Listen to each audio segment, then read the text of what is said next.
Eh, Queria comentar coisas mais práticas.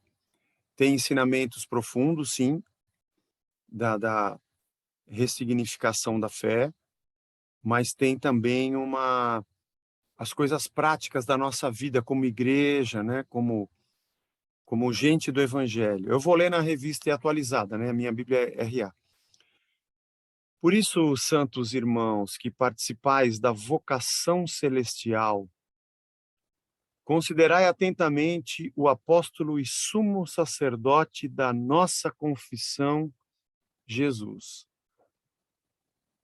Já começa dizendo que a gente participa de uma vocação celestial, que a gente deve atentamente considerar o apóstolo e sumo sacerdote da nossa confissão. Então, a nossa fé tem um, o apóstolo e sumo sacerdote. Aqui é como se nós já estivéssemos observando uma linhagem nova na fé, né? O livro de Hebreus vai desligar a gente da herança levítica. Vocês vão perceber isso. O qual é fiel àquele que o constituiu, como também o era Moisés, em toda a casa de Deus. Aí ele compara Jesus com Moisés. Jesus, todavia, tem sido considerado digno de tanto maior glória do que Moisés. Não é a mesma coisa. Estou colocando aqui Moisés e Jesus, porque Moisés é um paradigma, é o profeta, né? Tira o povo do Egito, estabelece, traz a lei de Deus ao povo, mas ele está falando aqui, mas Jesus é muito mais glória do que Moisés. Quanto maior honra do que a casa tem aquele que a estabeleceu. Pois toda a casa é estabelecida por alguém, mas aquele que estabeleceu todas as coisas é Deus. Então, aquilo que Moisés estabelece a partir da lei, ele tem a sua importância. A casa tem sua importância. Mas quem estabeleceu foi Deus. E Moisés era fiel em toda a casa de Deus. E aqui a gente não tem templo. Eu entendo aqui a casa de Deus como a congregação dos filhos de Israel, né? Como servo. Então, ele era fiel como servo, mas olha que interessante, para testemunho das coisas que haviam de ser anunciadas. Engraçado, né? Porque Moisés é aquele que já chegou para anunciar e já trouxe a lei, mas aí o escritor de Hebreus não. Não era só aquilo, não. Ele era fiel para ser um testemunho de coisas que ainda haviam de ser anunciadas. Cristo, porém, como filho em sua casa, a qual somos nós, se guardarmos firmes até o fim a ousadia da exultação e exultação da esperança. Então, assim como Moisés foi fiel para com a casa de Deus aqui chamada, o povo, Jesus é fiel conosco, a sua verdadeira casa, o seu ajuntamento, a sua igreja, né? Assim como diz o Espírito Santo, se hoje ouvirdes a sua voz, não endureçais o vosso coração, como foi na provocação no dia da tentação no deserto, onde os vossos pais me tentaram pondo-me à prova e viram as minhas obras por 40 anos. Por isso me indignei contra essa geração e disse: estes sempre erram no coração, eles também não conheceram os meus caminhos. Assim jurei na minha ira, não entrarão no meu descanso. Ele repete aqui o Salmo 95, de 7 a 11, né? E fala do pecado do povo, da incredulidade, e por causa disso peregrinaram 40 anos no deserto.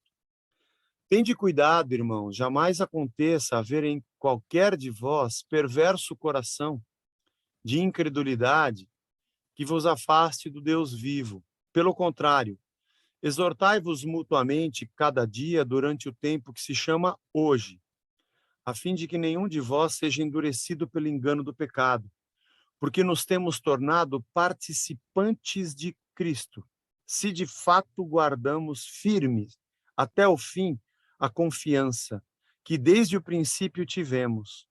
Enquanto se diz, também o Salmo 95, hoje, se ouvirdes a sua voz, não endureçais o vosso coração, como foi na provocação. Ora, quais os que, tendo ouvido, se rebelaram?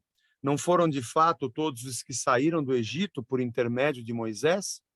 Vocês sabem que depois de 40 anos no deserto, só entraram na terra aqueles que saíram do Egito pequenos, né? Todos que saíram com 20 anos para cima morreram, né, no deserto. Mas foram caras que viram a mão de Deus livrando o povo do Egito. E contra quem jurou que não entrariam no seu descanso, senão contra os que foram desobedientes?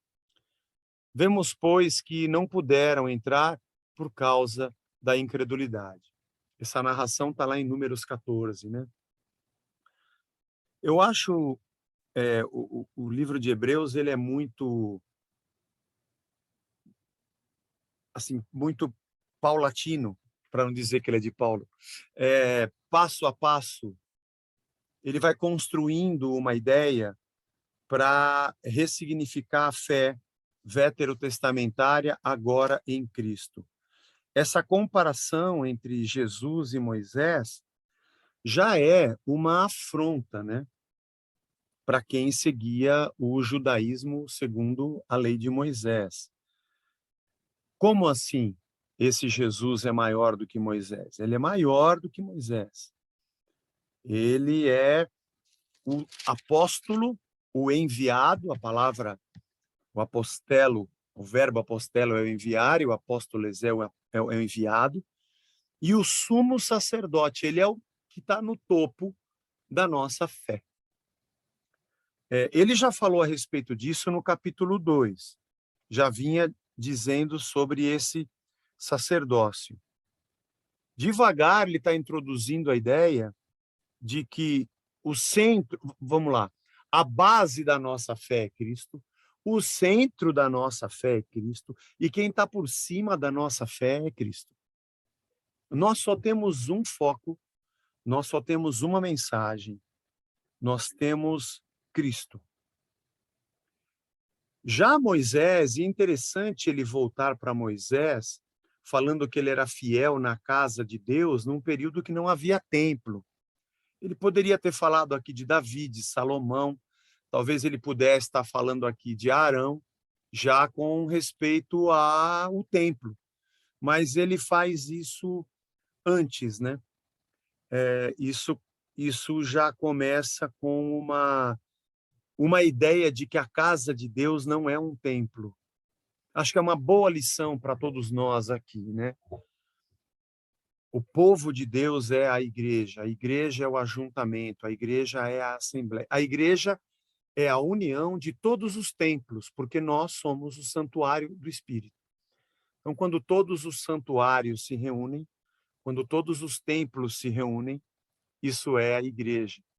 Tem gente que diz assim, a igreja não é o prédio, a igreja sou eu, porque eu sou o templo. Uma vez um jovem falou isso para mim, eu falei, não, a igreja não é o templo, por isso que não é você. Você também é um templo, a igreja não é você. A igreja não é o prédio e a igreja não é você. A igreja é a união de todos aqueles que são seguidores de Cristo, têm a habitação do seu Espírito e andam, como ele diz aqui até o final, em conformidade e fé com Cristo. E depois de um certo momento aqui, ele já fala que Cristo tem uma glória maior do que a de Moisés. Moisés foi fiel na casa de Deus, mas Cristo foi fiel em sua casa. E se ele, como sumo sacerdote, apóstolo, e o próprio sacrifício, ele é o sumo sacerdote e também é o próprio cordeiro. É ele quem oficia e é ele quem morre. Ele é o sumo apóstolo, ele é o enviado de Deus, ele é o próprio Deus. E a sua casa somos nós. Se nós guardarmos a esperança e crermos na centralidade de Cristo para nós. Porque aí ele faz uma comparação. O que deixou aquele povo fora da sua terra, mas mais ainda, fora do caminho de Deus, fora do plano de Deus, porque aquela nação foi o plano de Deus para o nascimento do Messias. Esses caras morreram pela incredulidade, vai ser muito pior, se você não crê em Cristo, você não é parte do reino de Deus. Então, se vocês ouvirem hoje a voz, não endureçam o coração de vocês. O endurecimento do coração hoje não é acreditar que Deus existe ou não existe, é acreditar em Cristo. A palavra Deus, ela não significa nada. Qualquer pessoa pode dizer eu creio em Deus. Quando você fala eu creio em Deus, qualquer um. Cada um de nós temos uma ideia na cabeça de quem é Deus. Hoje à tarde eu estava em reunião da banda, né? Estava eu, o Jorge e o Mito conversando. E é isso, a gente está conversando da banda, mas não para em outra coisa, acaba na igreja, né? Só fala de igreja, pregação, caiu nisso. O marcionismo foi uma corrente herege, foi no século IV, V, não vou me lembrar agora, da era cristã. Vou ter que lembrar aqui. Mas Marcião era o cara que defendia a hipótese de dois deuses diferentes. Dois deuses diferentes, o Deus do Antigo Testamento e o Deus do Novo Testamento. Marcião de Sinop é de 85 a 160, ele está aí do primeiro e segundo século, mais antigo do que eu pensava. Que ele não conseguia harmonizar o Deus do Antigo Testamento, das guerras e das batalhas, com o Deus do Novo, que é Jesus, o Deus da misericórdia, né? Obviamente, Marcião não tinha tudo que foi escrito a respeito da revelação progressiva de Deus ao longo da história, mas muita gente hoje é marcionita. Tem muita gente hoje sem saber que é um herege marcionita. Por dois motivos. Primeiro, porque ele não consegue harmonizar o Deus do Antigo com o do Novo, mas ele é pior do que Marcião, porque ele escolhe o do Antigo e nega a Cristo. Deus é Cristo. Deus é Cristo. A ideia que o povo tinha a respeito de Deus antes da revelação de Cristo era uma ideia parcial. Então, se nós nunca tivéssemos aqui uma câmera, o Wellington sempre participasse da reunião sem câmera, a gente só ouvisse a voz dele, ele falasse que era de Maringá e que lá o calor é muito grande, a gente ia pensar, pô, o Wellington é um cara ultra queimado do sol, e ele fosse falando que ele usa barba, e a gente, pô, já imaginava o Jairo, né, meu? O cara tem barba, deve ser que nem o Jairo, ou como o Eudes, mas a sua barba é menor. Daí ele fala assim, não, eu tenho pouco cabelo. Ah, legal, então é que nem o Jairo, é que nem o Eudes. Não, não, é raspado. O dia que o Wellington aparecesse, toda a imagem que nós tínhamos na mente, através de amigos, tudo que não era Wellington ia ficar de lado. Imediatamente a gente ia falar, não, não, Wellington é esse aqui. Então, quando Cristo aparece, todas as hipóteses sobre o caráter de Deus e a sua maneira de pensar, que não eram Deus, deveriam ter sido dirimidas. Então, vamos lá. Você pega um momento onde o mundo antigo eram nações tribais de olho, não era nem olho por olho, dente por dente, era de homem das cavernas. Se eu gostei da tua terra, meu amigo, eu entro aí, te mato e fico com a tua terra. Se não quiser morrer, você vira meu escravo. E se eu gostei da sua mulher, eu mato você e fico com ela. E com os teus filhos também, que viram meus escravos. Se você não gostou disso, arruma gente para te ajudar e guerreia contra mim, porque era a lei do mais forte. A antiguidade era o lugar das coisas serem na raça. Os caras se tornavam reis ou líderes porque eles amealhavam gente que os defendia, ou por mais posse, ou por mais armas, pronto. Então, e outra coisa, cada um deles acreditava num Deus da terra. Não havia o Senhor, um Deus. E as divindades eram divindades terrenas e regionais. Então o cara vai para, sei lá, vai entre os amalequitas. Qual é o deus aqui? Aqui é Moloque. Caramba, meu. Então, como é que a gente, o que tem que fazer? Ah, tem que sacrificar assim e fazer assim. Ah, legal. Aí eu vou lá entre os sidônios para morar naquela terra. Ó, o deus aqui é Baal, hein?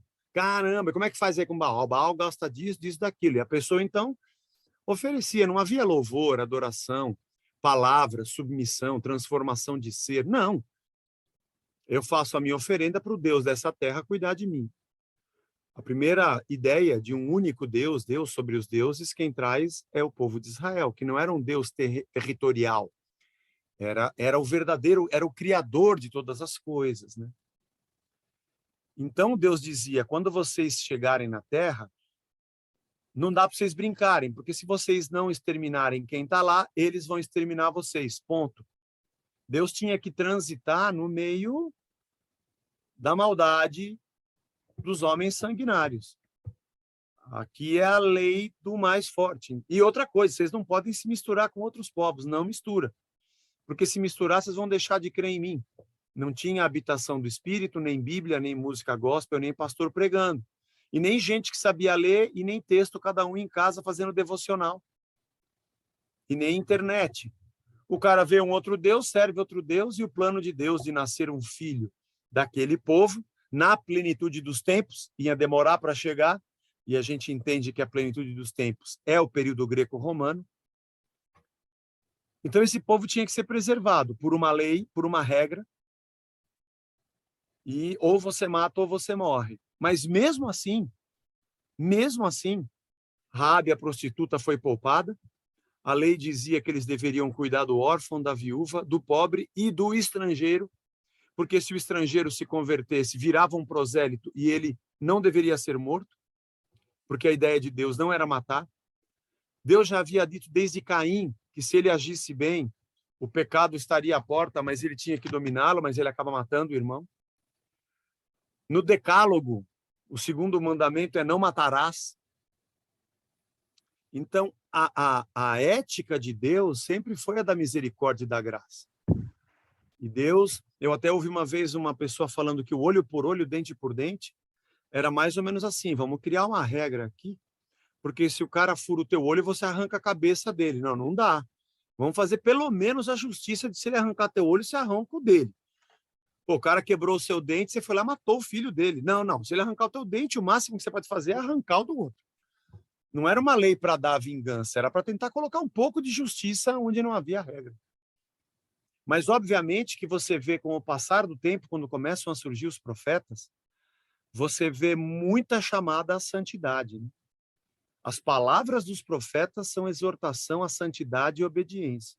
Então, o Deus que eles tinham ideia de ser um senhor sanguinário, mas eles não tinham maneira de conhecê-lo, vai se revelando através da lei, através da história, através dos salmos, que também são palavras de direção e de ensino, a partir da tradição que a lei vai trazendo de interpretação, e principalmente nas exortações dos profetas, que ali contém a história da reorientação ética, de fé e de santidade do povo. Até a vinda de Cristo, essa revelação progressiva de Deus vai crescendo, vai crescendo. O Adão conhecia muito menos Deus do que na época do Malaquias. O Moisés, que trouxe a lei, conhecia muito menos Deus do que nos dias de Isaías, por exemplo.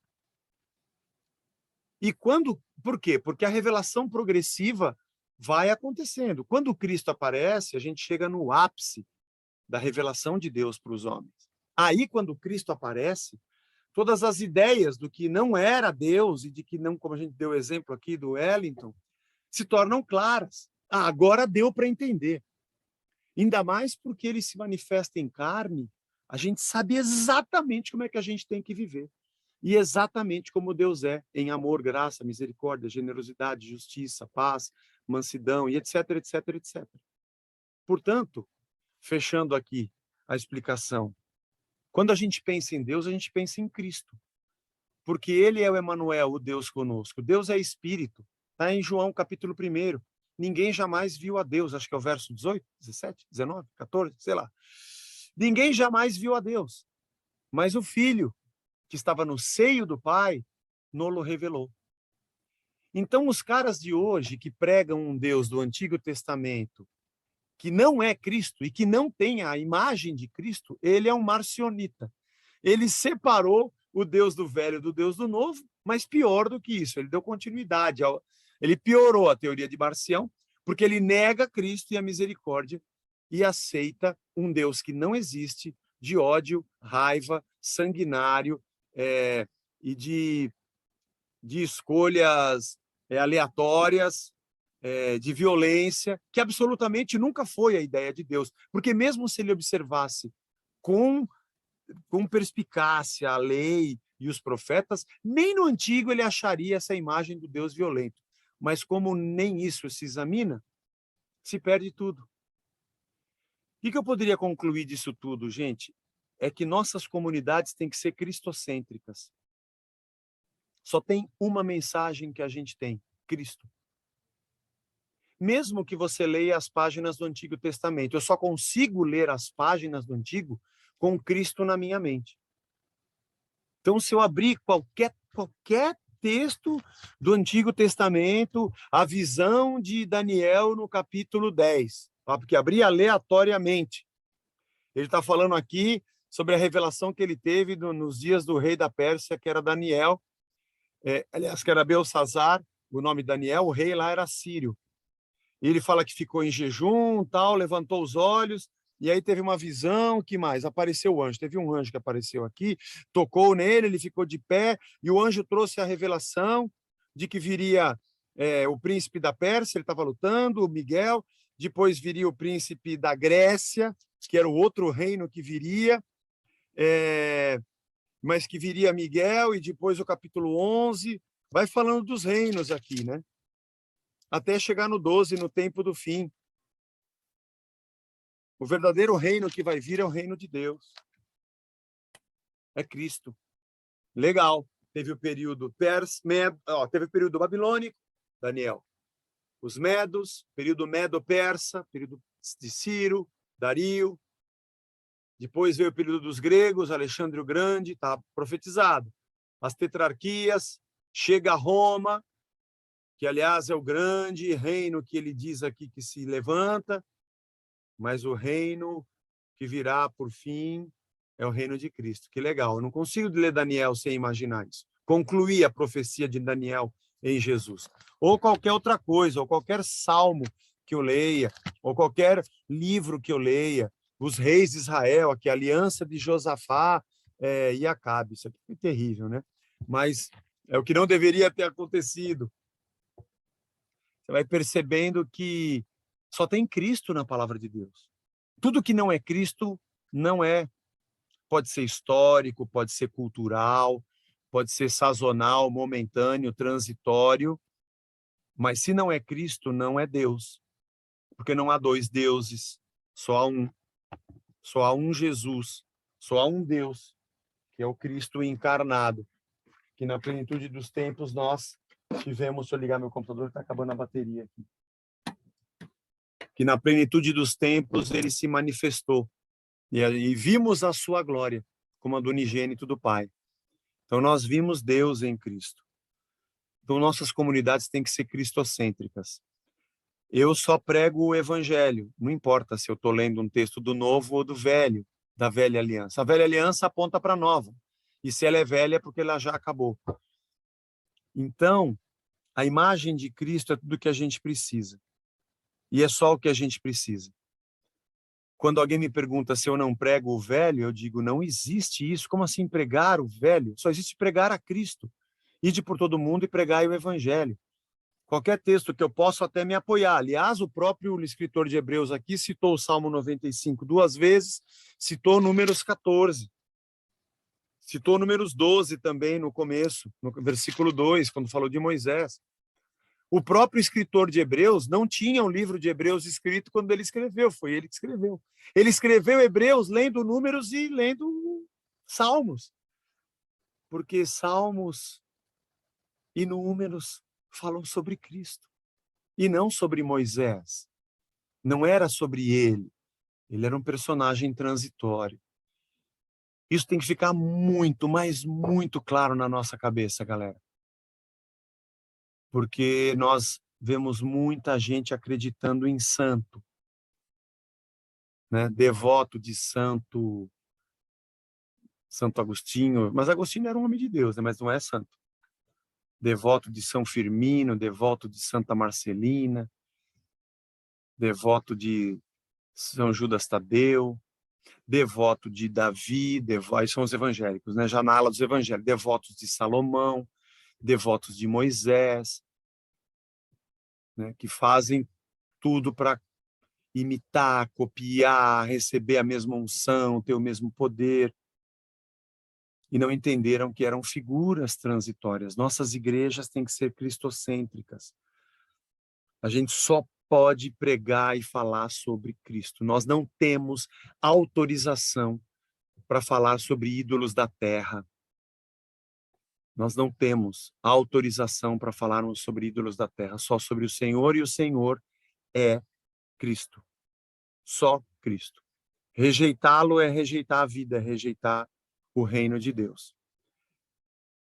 Então, acho que é a lição que eu tiro do capítulo 3, né, dessa comparação de Jesus e Moisés, é que a igreja é essa comunidade, é essa gente reunida em torno de Cristo. E eu queria encerrar falando um negócio para vocês que eu acho fabuloso. Não se preocupem com nada. Preguem Cristo.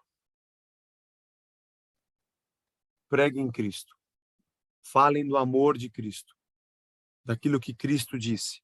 Fala da graça de Cristo, fala da justiça de Cristo, fala do compromisso de Cristo, fala da verdade de Cristo. Fala do pecado que Cristo denunciou. Fala contra toda a religião e toda estrutura mentirosa que se opõe a Cristo. Prega o reino de Deus. Fala que nós precisamos ser a imagem de Cristo.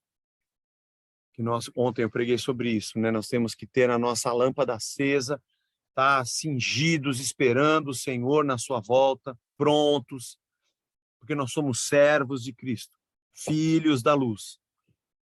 E o nosso grande desafio é transformar nossa mente, nosso coração carnal na imagem de Cristo. Como é que eu formo líderes? Como é que eu faço uma banda de louvor? Da onde eu tiro diáconos? Da onde eu tiro presbíteros? Como é que eu faço para ter um ministério de casais? Como é que eu faço para ter um ministério de jovens? Como é que eu faço para estabelecer um ministério de adolescentes? Vou te dar um segredo. Prega o evangelho sem parar. Prega o evangelho e leva pessoas à cruz de Cristo. Prega a cruz.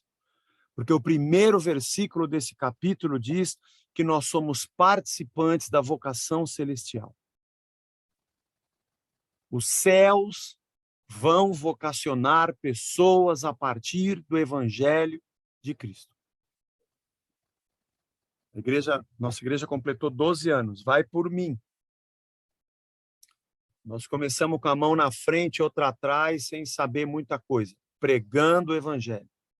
O evangelho transforma pessoas, o evangelho liberta grilhões, o evangelho quebra cadeias, o evangelho arranca as pessoas do comodismo, o evangelho leva as pessoas a se ajoelharem diante de Cristo, a serem moldadas, o evangelho leva as pessoas a não amarem apenas as riquezas dessa terra, amarem a Jesus em primeiro lugar. O evangelho leva a pessoa a amar o reino em primeiro lugar. O evangelho leva as pessoas a se sentirem mal quando não partilham o pão, quando não partilham o cálice. O evangelho faz a pessoa esmurrar o próprio corpo, se arrepender do seu pecado e amar Cristo de verdade. O evangelho faz a pessoa negar a si mesma e dizer: eu estou crucificado com Cristo e eu não vivo mais eu, Cristo vive em mim. O evangelho leva a pessoa a querer conhecer mais a Cristo e a sua vontade. E aí Deus diz para ela: vem e me segue. Entre jovens, entre adolescentes, entre casais, vai começar a pipocar gente vocacionada pelos céus, que até vai precisar aprender um pouco, vai estudar um pouquinho de teologia, vai precisar. formulinhas para montar ministério de casais, jovens, adolescentes, jovens adultos, está cheio, você compra o livro, está cheio de formulinha para montar. Mas vir com um gabarito, sem gente do evangelho, não adianta nada. É gente reproduzindo palavras de ídolos da terra. Para casais, para jovens, para adolescentes, nós não precisamos da fórmula, nós precisamos do evangelho. Prega o evangelho.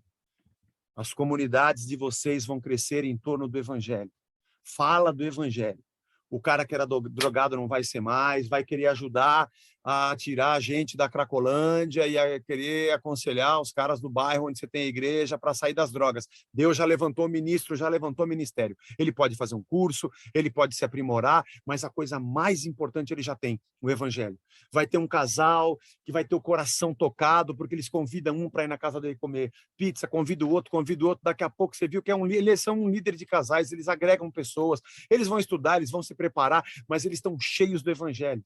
Aí vai ter aquele irmão que vai ter preocupação porque tem gente morando na rua, no bairro da igreja, que vai querer distribuir cesta básica, porque o evangelho está dentro dele. Amém. Você organiza uma missão, uma ONG, um trabalho social. Aí tem muitas coisas que a gente pode colocar, mas o mais importante você vai ter. Não é o que ele tem que fazer para existir o ministério, é porque ele quer fazer. Ele quer fazer porque ele é filho do evangelho. Arranca da boca, da vida, de tudo que vocês têm, qualquer resquício do que não é evangelho. Há uma tentação desgraçada de você pregar bem-estar, de você pregar, de ensinar a pessoa a ganhar dinheiro, a ela mudar. Não ceda à tentação. No meio do capítulo 3, ele fala, hoje, se você ouvir a voz, hoje não endureça o teu coração. É Cristo, é evangelho. Vai dar uma agonia, porque você vai achar que devia fazer mais alguma coisa, que alguém vai chegar perto de você e falar, olha, eu fui participar do congresso não sei o quê, e peguei o livro 12 passos para montar não sei o quê, é só você convidar o fulano de tal para vir aqui, e ele monta para você o ministério, vai dar uma vontade, mas você vai falar, não! Vou ficar sem. Vou continuar pregando o evangelho.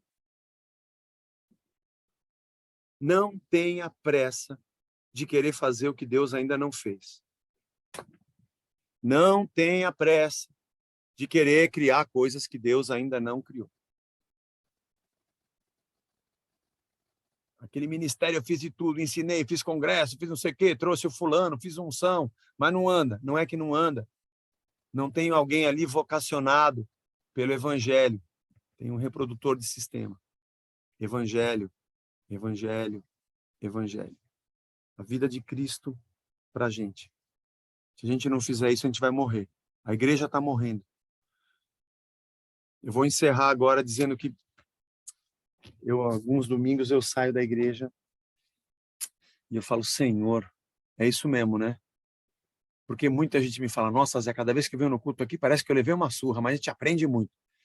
Eu falo, Senhor, eu não quero ficar sendo o cara que só fica, sei lá, falando essas coisas. Mas é isso mesmo.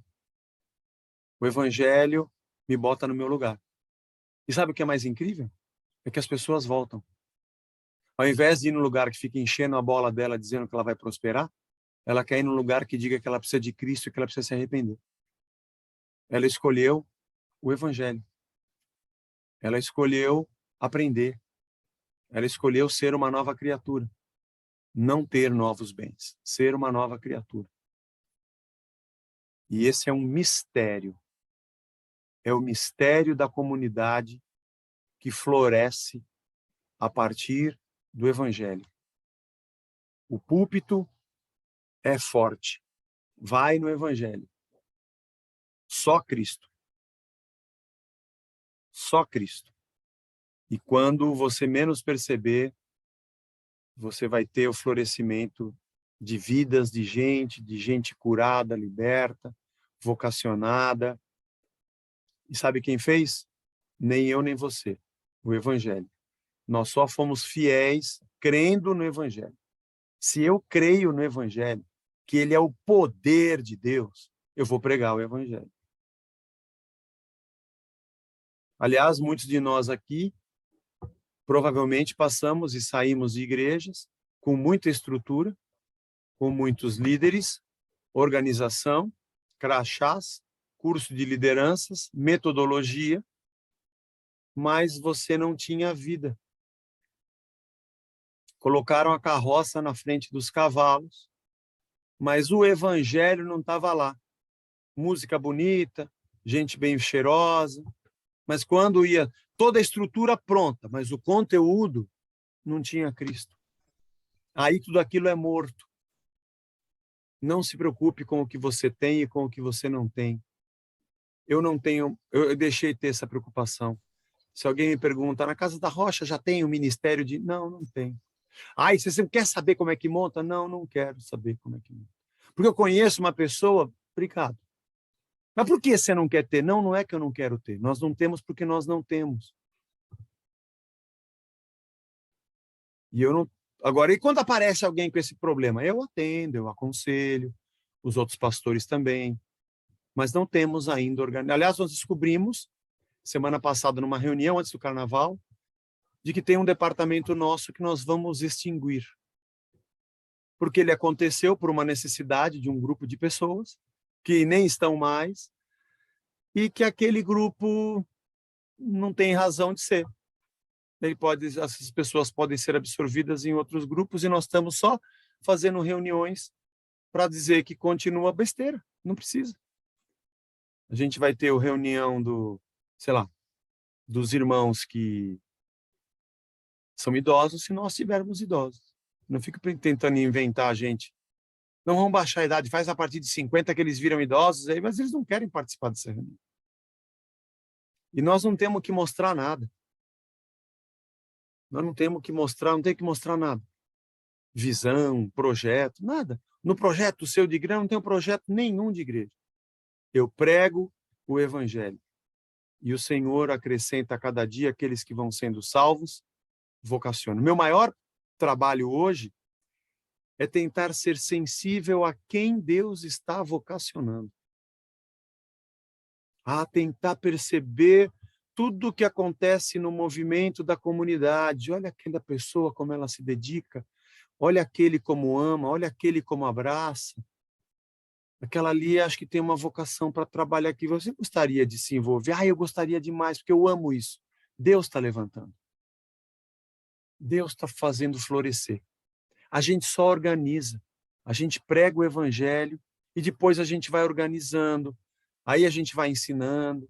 Talvez a pessoa tenha que fazer um curso de missão, um curso de teologia. É legal, a gente dá ferramentas depois. Mas a estaca principal está lá dentro. O evangelho chamou. É uma vocação celestial. Muito bom. Esse é o capítulo 3. Não é tudo do capítulo 3, né?